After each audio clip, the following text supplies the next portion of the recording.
Robert terlihat sangat bersemangat saat melihat pria paruh baya berjalan bersama pengawalnya masuk ke kantor penjualan. Dia bergegas ke arah pria tersebut dan berkata sambil tersenyum, "Akhirnya Om datang. Jika tidak, aku pasti terus diganggu oleh orang-orang ini sampai mati."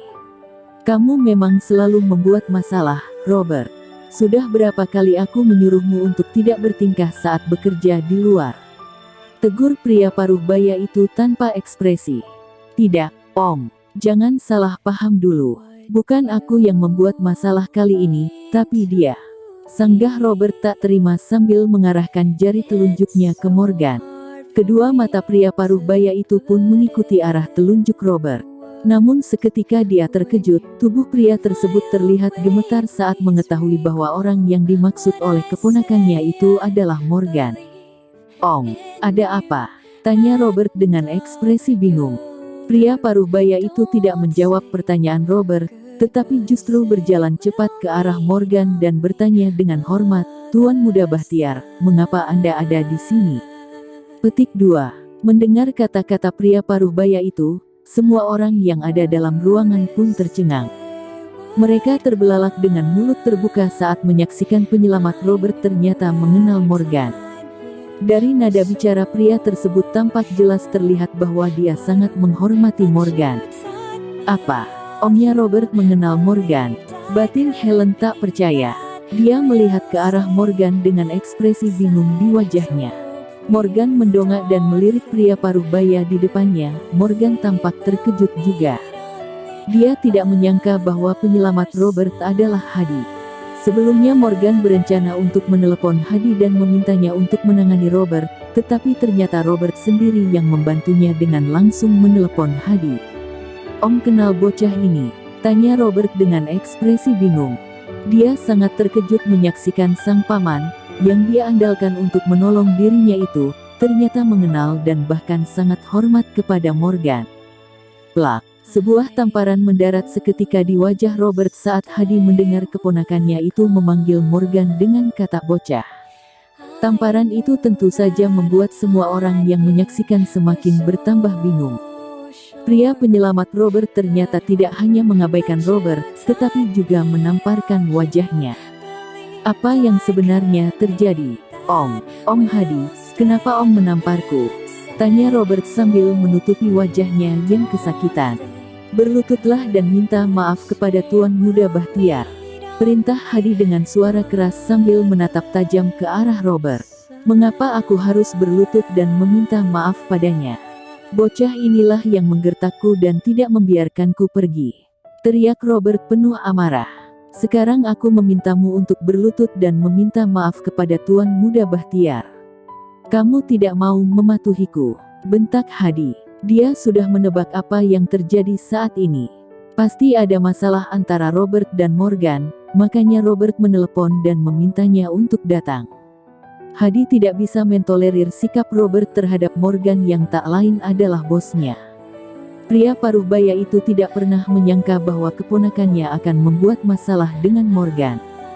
Hadi tahu betul bahwa Morgan adalah pimpinan sebuah perusahaan dan memiliki triliunan aset.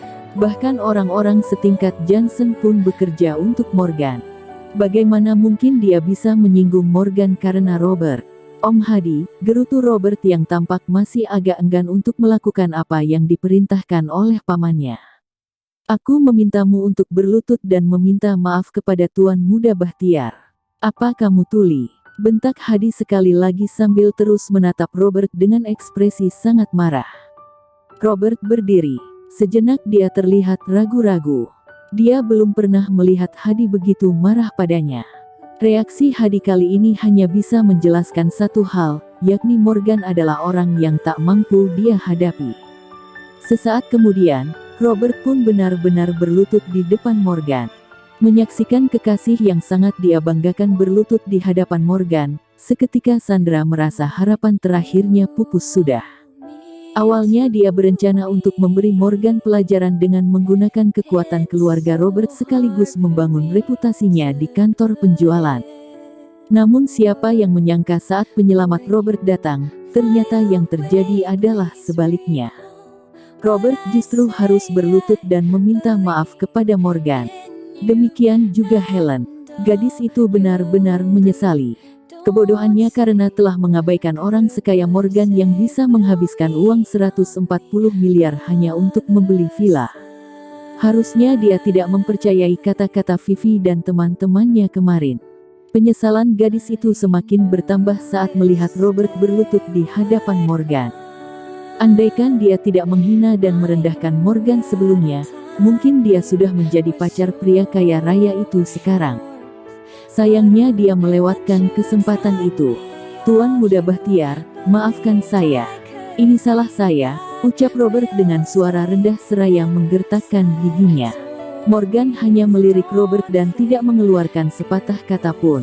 Sedangkan semua orang yang berada di ruangan kantor itu tampak tercengang menyaksikan Robert benar-benar berlutut di hadapan Morgan.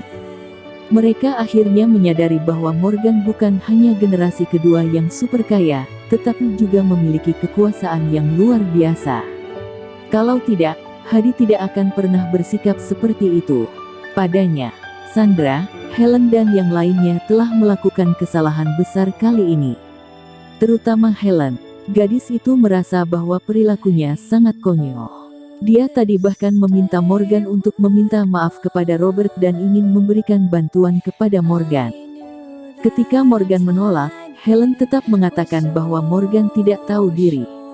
Di lain pihak, Morgan sama sekali terlihat tidak peduli pada Robert dan yang lainnya. Dia hanya menunjukkan sikap yang sangat percaya diri. Monster macam apa Morgan ini? Dia generasi kedua yang super kaya tapi berpura-pura menjadi pecundang miskin yang memungut sampah di sekolah, gerutu Helen dalam hati, berusaha memahami sikap Morgan. Chana memandang ke arah Morgan dengan mata yang berbinar penuh sukacita. Dia sama sekali tidak menyangka bahwa semua akan berakhir seperti ini. Penyelamat yang dipanggil oleh Robert ternyata memilih untuk tidak membantu Robert, bahkan justru berdiri di pihak Morgan. Michael dan Cakra juga terkejut. Mereka berdua sangat mengenal reputasi Hadi di kota Surabaya. Akan tetapi siapa yang mengira bahwa pria sehebat itu ternyata sangat menghormati Morgan. Cakra terus menatap Morgan yang saat itu hanya mengenakan pakaian sangat biasa, tetapi ternyata memiliki kekuatan yang luar biasa. "Hadi, apa ini keponakanmu?" tanya Morgan tiba-tiba dengan suara lembut. Semua orang yang mendengar kembali dikejutkan oleh cara Morgan memanggil pria yang telah mendominasi Surabaya selama bertahun-tahun itu, dengan menyebut nama langsung. Bagi mereka hal tersebut tentunya sangat tidak sopan, mengingat usia Morgan yang jauh lebih muda. "Ya, benar, Tuan Muda Bahtiar." Hadi mengangguk gugup. "Karena dia keponakanmu dan dia telah mengakui kesalahannya padaku, aku tidak akan mempersulitnya lagi," kata Morgan pelan. "Terima kasih, Tuan Muda Bahtiar," ucap Hadi, lalu menoleh dan berteriak pada Robert, "Apa yang kamu lakukan? Cepat berterima kasih Tuan Muda Bahtiar." "Terima kasih, Tuan Muda Bahtiar. Terima kasih," sahut Robert dengan cepat. "Sekarang aku akan meminta Cakra untuk memecat pacarmu. Apa kamu keberatan?" Morgan menyipitkan mata pada Robert. "Tidak, saya tidak keberatan. Anda bisa memecatnya sekarang." Robert menggelengkan kepalanya dengan cepat. "Baiklah kalau begitu," pungkas Morgan. Dia memandang Robert seraya tersenyum tipis, lalu mengibaskan tangannya, dan berkata, "Kamu bisa pergi sekarang. Jangan sampai aku melihatmu lagi nanti." Robert sangat lega mendengar kata-kata Morgan. Saat itu juga dia berdiri dan berlari keluar kantor penjualan. Tak lama kemudian Sandra pun menyusul. Tinggal Helen yang masih berdiri mematung dengan ekspresi bingung. Saat ini, dia tidak tahu bagaimana menggambarkan suasana hatinya. "Kenapa kamu tidak pergi?" tanya Morgan. Pria itu sepertinya memperhatikan Helen yang sedari tadi berdiri di sampingnya. "Morgan, bolehkah aku minta nomor teleponmu?" tanya Helen ragu-ragu. Dia tidak menyadari bahwa kalimat itu justru membuat Morgan merasa sangat geli.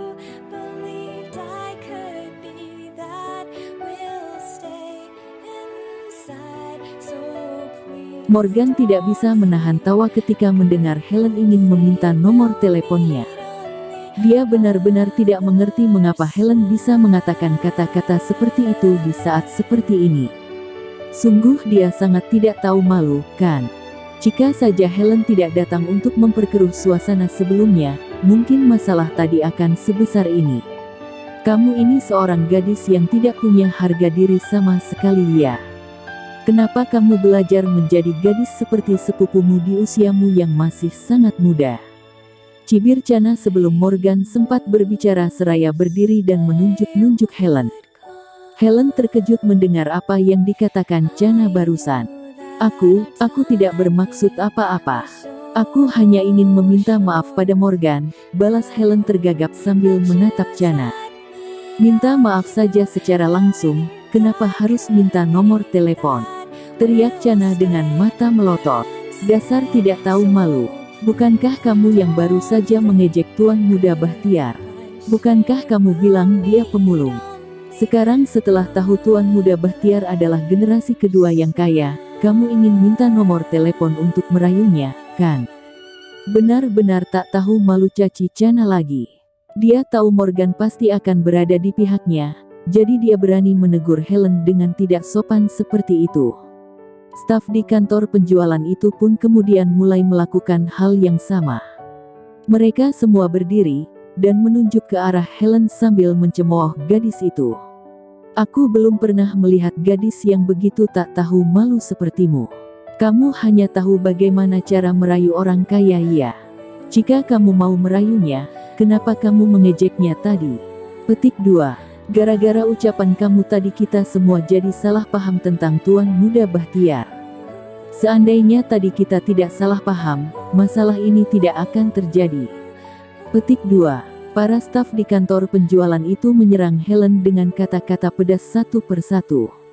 Mereka melampiaskan kebencian mereka terhadap Sandra pada Helen. Namun Helen hanyalah seorang gadis muda yang baru berusia 20-an. Dengan kondisi keluarga yang baik, wajah yang cantik, dan tubuh yang bagus, Helen pun populer di mana-mana.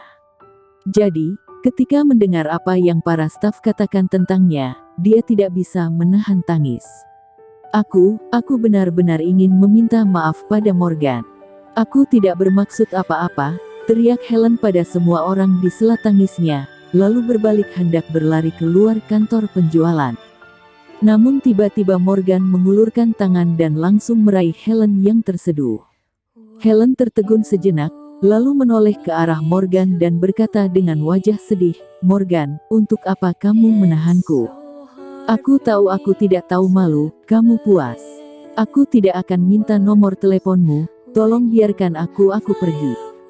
"Aku akan memberimu nomor teleponku," ujar Morgan pelan. Semua orang tentu saja tercengang mendengar kata-kata Morgan.